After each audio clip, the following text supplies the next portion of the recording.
And to tag along with that, I would add to ask a lot of questions. All the time. I ask so many questions. I ask questions that I already know the answer to. Me too. Just to get their perspective on it. It would drive my fiance crazy. He'd be like, why you sound like you don't know what you're talking about, because you're asking questions about things that like you should already know as a business owner. I'm like, yeah, I know, but they might know something that I don't know. Yes. And how am I supposed to figure that out and do better if I only stick with I already know what I know.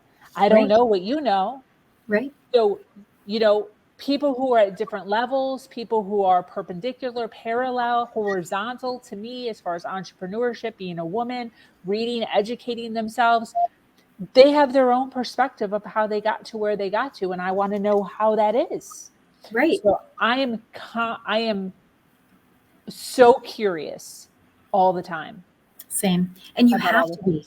And you said something that was so spot on. And I reuse this.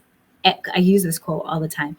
My friend Jen Rigo always says, you don't know what you don't know. Yeah. And it's so true, because the way that you handled a situation was because of your life experiences and the choices that you made. The way that I handle things are exactly the same way, but for completely different reasons. So we might have gotten to the same point, but we got there differently.